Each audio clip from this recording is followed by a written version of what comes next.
Before we get into this week's episode, I want to make a plug for Art Market Minute. This is ArtNet News' new micro-podcast hosted by Margaret Kerrigan, who's the site's news editor Europe. It offers a weekly snapshot of essential art market news expertly compiled by the ArtNet Pro editorial team.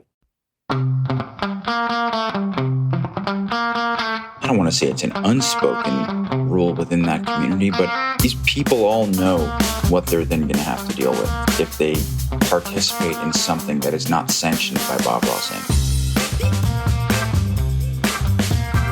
Hi, I'm Ben Davis, and this is The Art Angle, a podcast where the art world meets the real world, bringing each week's biggest art news story down to earth. Love him or laugh at him, Bob Ross is absolutely one of America's best-known painters. Maybe it's best-known painter in terms of name recognition. Not bad for someone who spent no more than 30 minutes on each of his landscape paintings. Heck, I've even argued that 2020 was something like the year of Bob Ross. In October, a quarter century after he died, a Bob Ross Experience debuted in Indiana. Meanwhile, Bob Ross Inc. continues to mint money, authorizing new products, last year even licensing a cannabis company to make Bob Ross eyeshadows in his signature colors.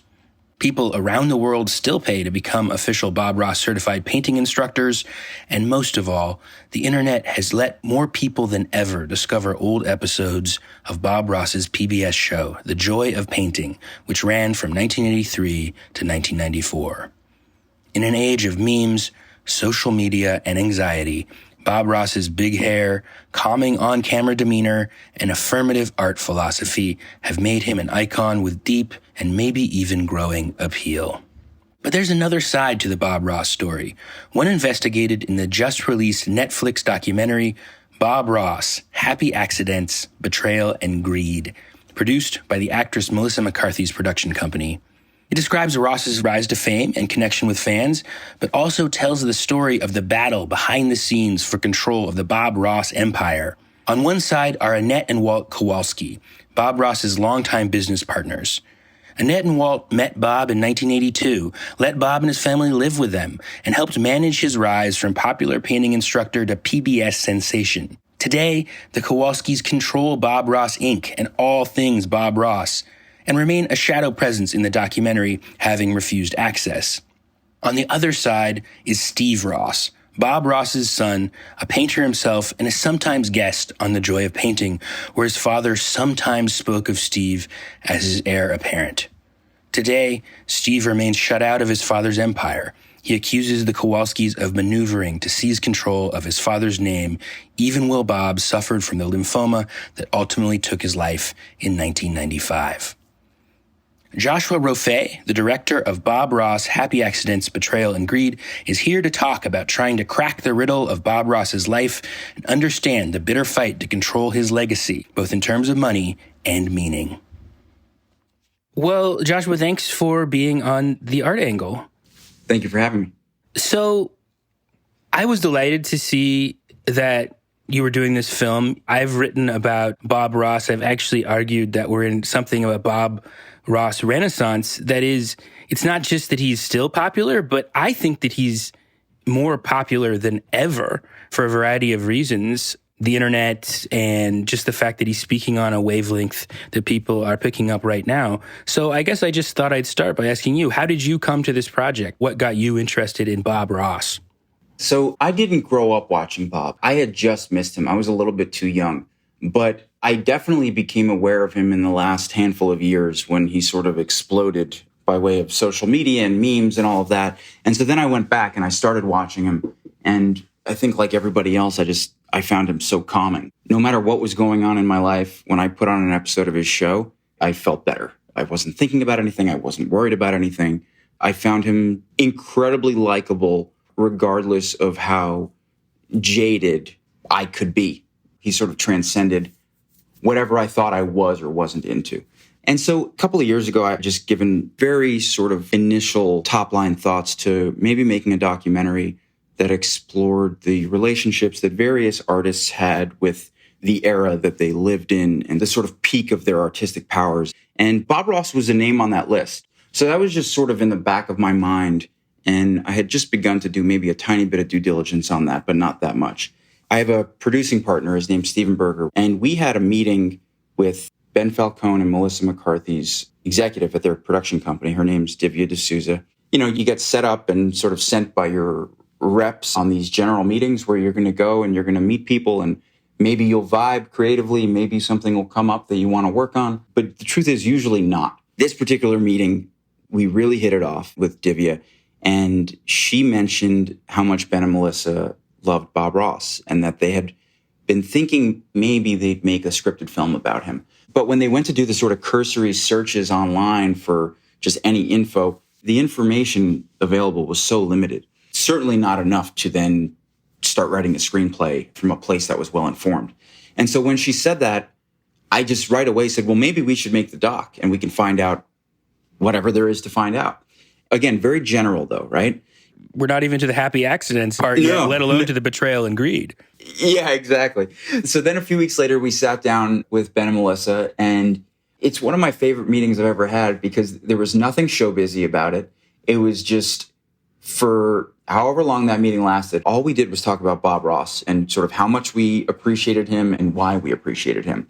And we just left it saying, okay, maybe there's something to do here. Let's see what happens. But we knew we wanted to at least try to pursue this together. And then we went ahead and did the thing you do when you're making a doc, which is in the case where the main person has passed, you reach out to the people that you can find who knew them, who were close to them, who worked with them. And we started reaching out to people who worked with Bob, who knew Bob. And we were coming up against two things. One was it was clear that they all loved Bob. They missed him very much. And the other thing was that they were afraid to talk about him publicly for fear of some sort of legal retaliation by an entity that they refused to name. It was in those moments that I knew I had to pursue making this film and trying to tell his story. That's really the origin point. Really? So it's really like the idea of the documentary started out before you knew about all the contentious stuff about his legacy. Yeah, absolutely. Absolutely. You set out on one track and then you need to just let it take you where it's going to take you. Usually where it's going to take you is much more interesting than any place you started. So, like you said, I think people know the persona of Bob Ross, but he was a very private guy. People might know a little bit about his personal history, like that he started painting when he was in the Air Force in Alaska. But go ahead and give a thumbnail sketch of what you found about the kind of origin story of Bob Ross, the painter. Bob was just a regular guy who loved to paint, and long before he had a TV show where he was known for painting and lauded for it, he's the best painter in class. He would show up and everybody would sort of stop what they were doing to watch what he was doing at his easel. He had a real knack and skill for it, even decades before he had his show. So that was one of the things I loved to see confirmed. I love the idea of somebody working at something for years and years and years before everybody discovers how sort of great they are at it. And he got this show, which in many ways was a dream for him to be able to make his living painting. It afforded him an amazing life and some amazing inspired times. But art and commerce, right? It's going to turn sour at some point. That's just a guarantee.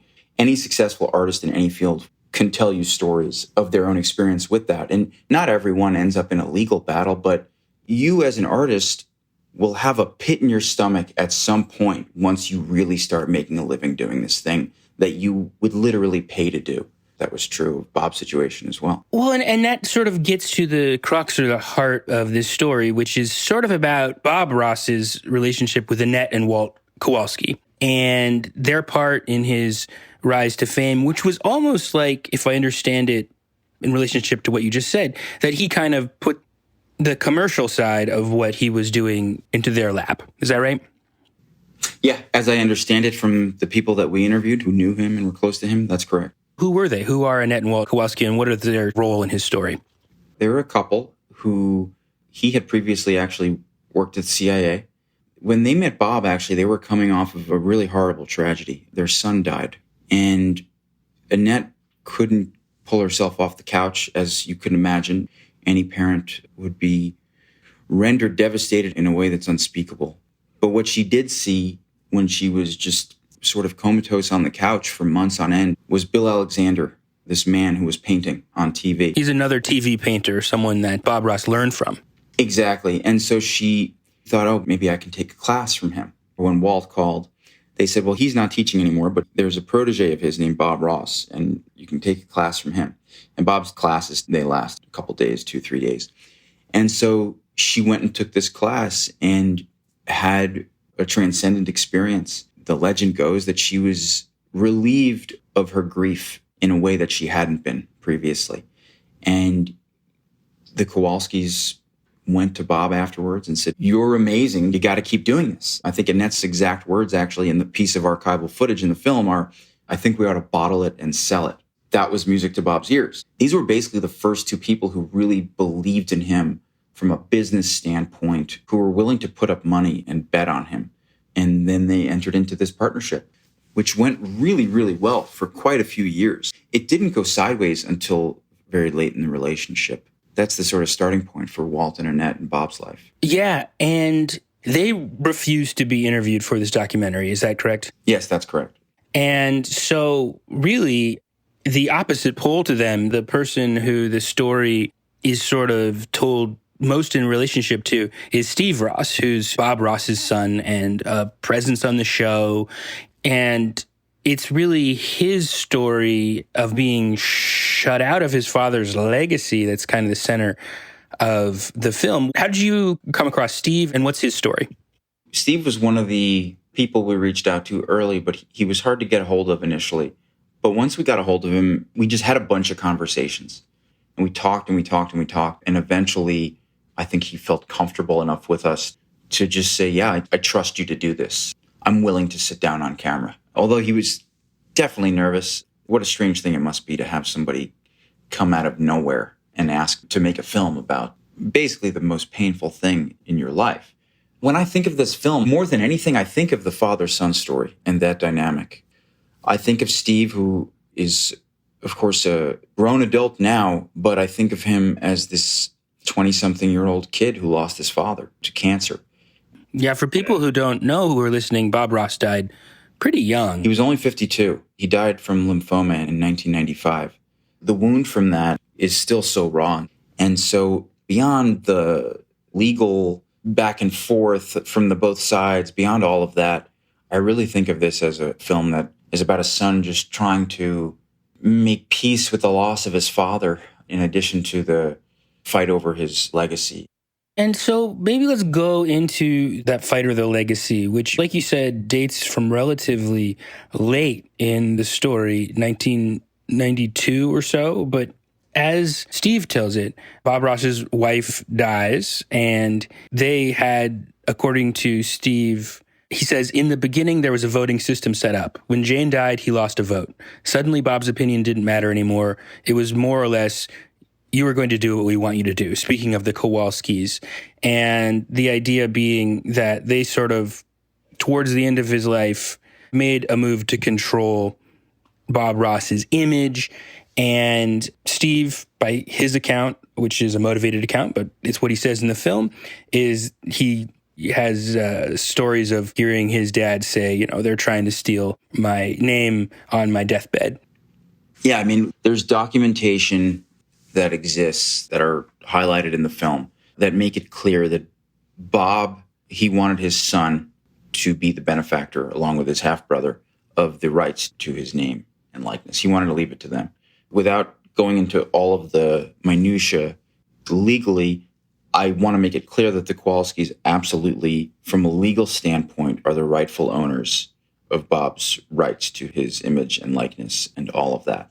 What the film is examining and asking is a question that is a bit deeper and more abstract, and that is, what is right here? The wishes of a dying man as it relates to who will own his legacy, essentially, or this other party who they certainly legally arrived at owning the rights, but from a moral standpoint, how do we feel about it and what do we think?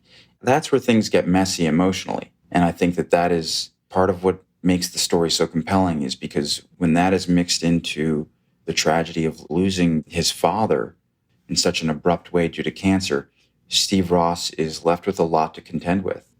So it's about the personal dimension, the question of who owns the memory of Bob Ross. But then there's also a lot of questions about what that legacy even means, because there's this entire Bob Ross empire of products built on his name and his likeness and his popularity.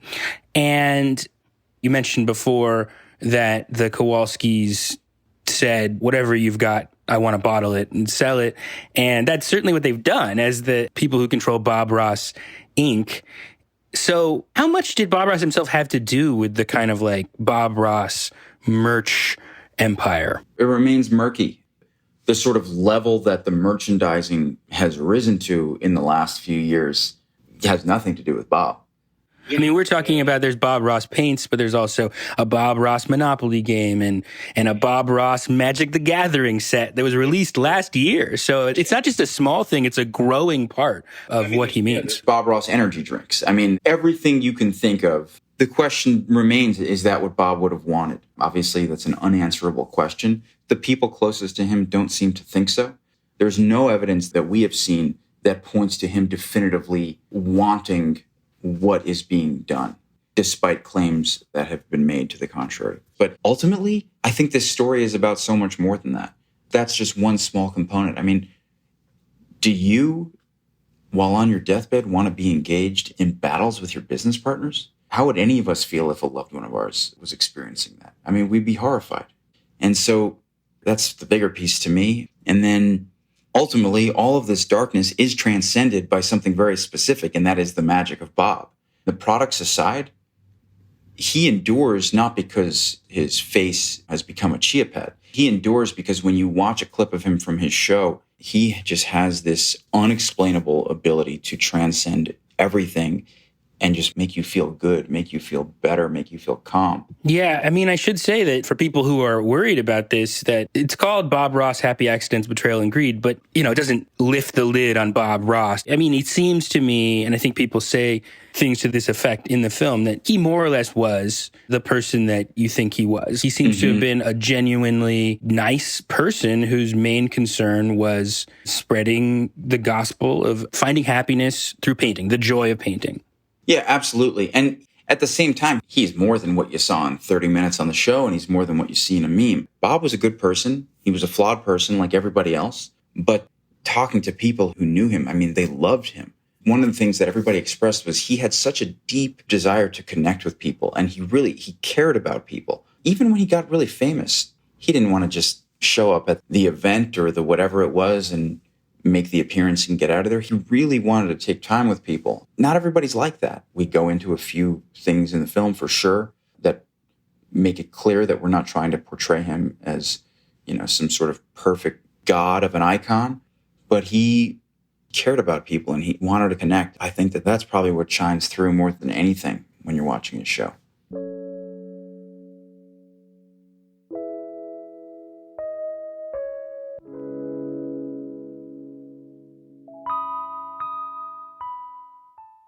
So the film touches briefly on this whole other world of TV do-it-yourself painters that I didn't really know about from the era, including Gary and Catherine Jenkins, who did a PBS show that was about painting flowers.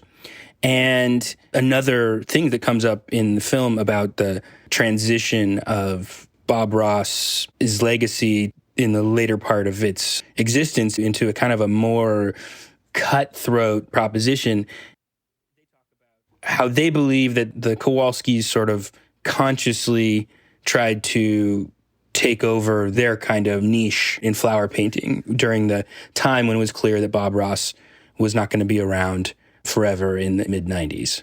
That's what they believe, and they certainly made their case in the film, and they brought some really compelling examples to the table in terms of comparing their own floral books versus Annette Kowalski's floral books. But that is their position. And that's one of the few moments the Jenkinses do say that Bob Ross knew what was going on, that they were personal friends with Bob Ross. They knew him from trade shows. They knew him from the PBS world. And they say he was around Annette so much. How could he not know?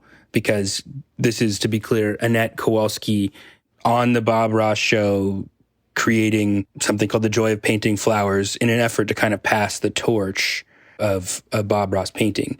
So is there anything more about that? How much he knew about these kind of machinations?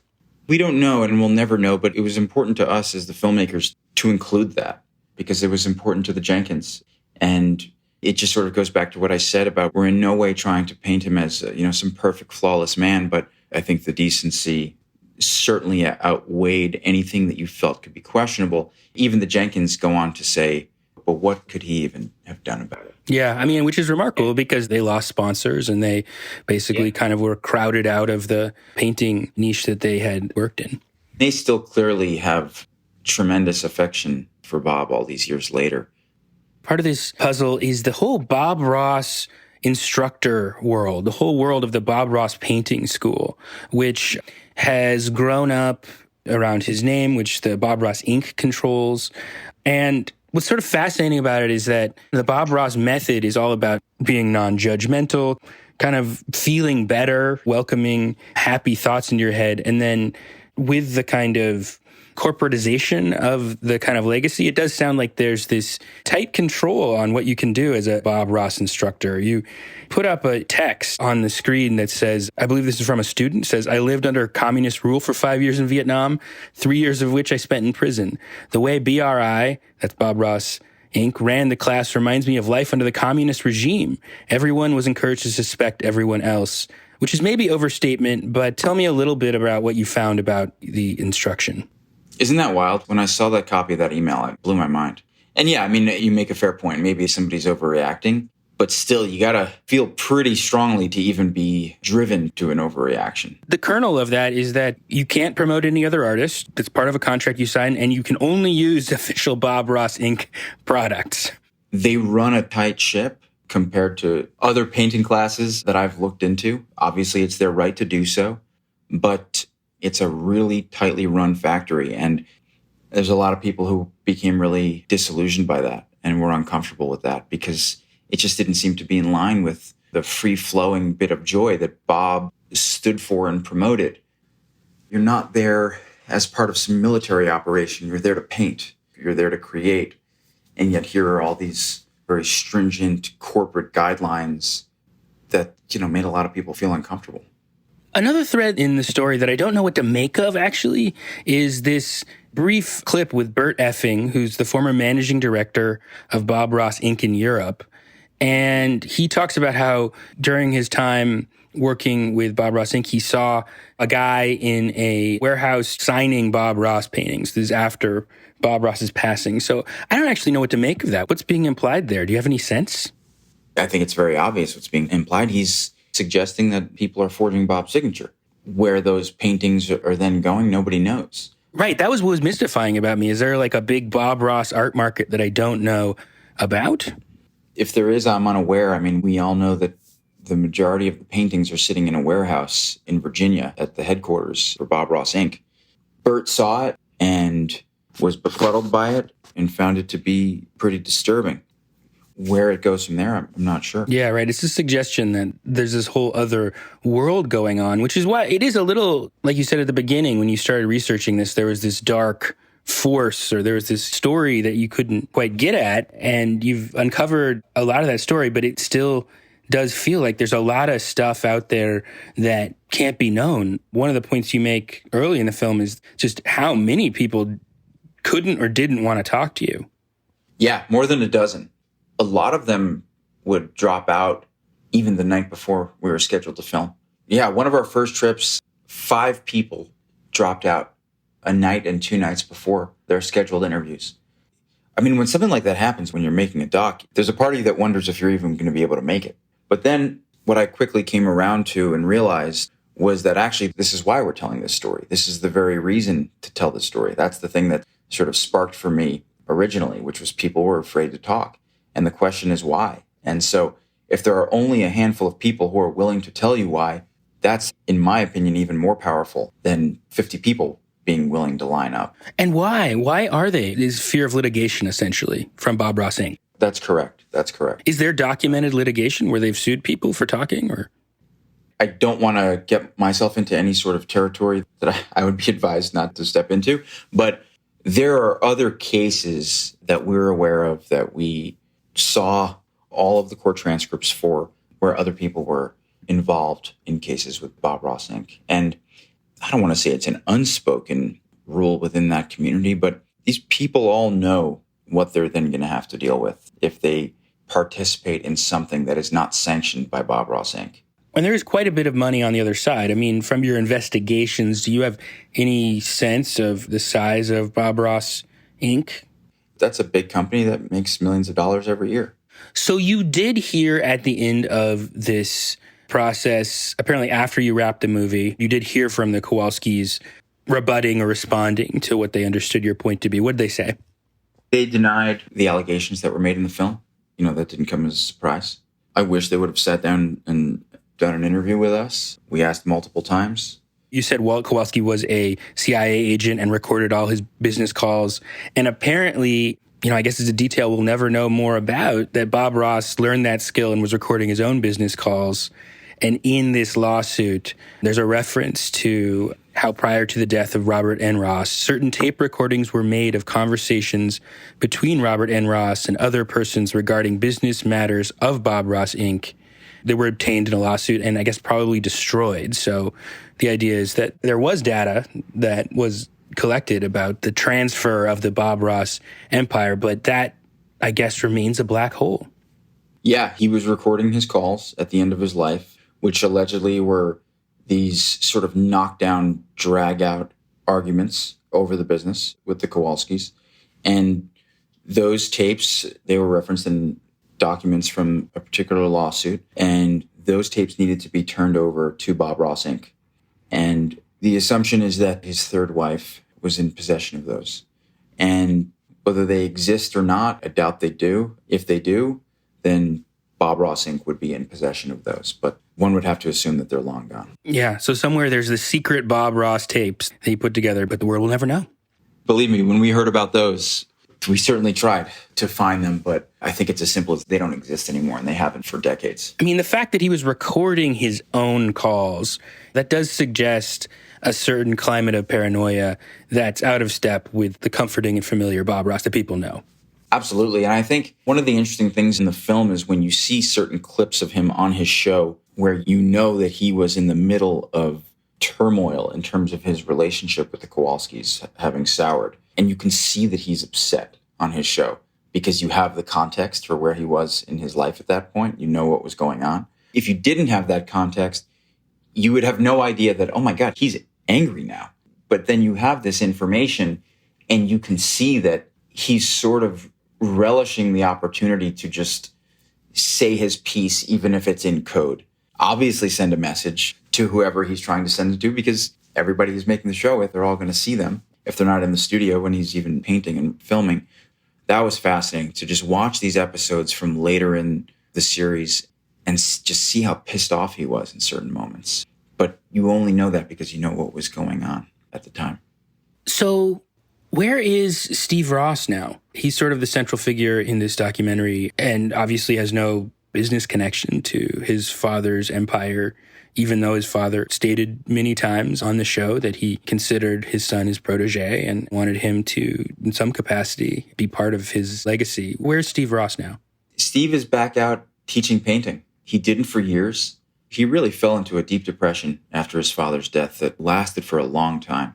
It was Bob's good friend, even mentor in some ways when Steve was younger, Dana Jester. Dana was somebody who was on the show from time to time and taught painting alongside Bob for years and was one of his closest confidants. Dana finally just got a hold of Steve and, just gave him one of those, you need to do that thing again that brought you alive. You need to paint.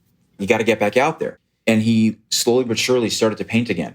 That's the gift of what Bob left him that nobody can take away, which is if you love painting and you engage in this thing, nobody owns the rights to that. What do you hope happens out of the documentary? It ends with, it says, despite Bob's intentions, Stephen has not received any of the profits to date.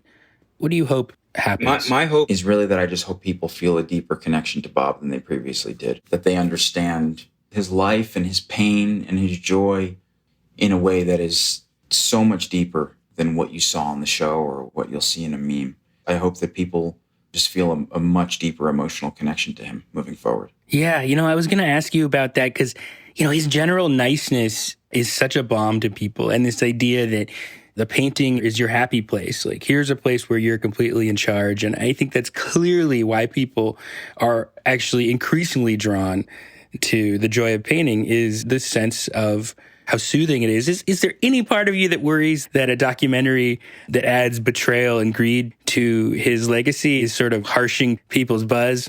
No, because I think that once you know all of that, I think you appreciate what he brought to the table even more. I know I did. Well, Joshua, I think that is a perfect place to leave it. Thank you so much for coming on the show, and good luck with the documentary. Thank you so much for having me. Take care. That's it for this week's episode. If you like what you heard, you can subscribe to the show on Apple Podcasts, Spotify, or wherever else you get your podcasts. Also, take a moment to rate and review us. I hate to ask, but we work hard on the show, and it will help other listeners discover what we're doing. And if you have some feedback or maybe a recommendation for a future episode, go ahead and email us at podcasts@artnet.com. That's podcasts@artnet.com.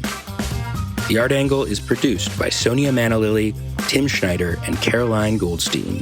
Thanks for listening, and see you next week.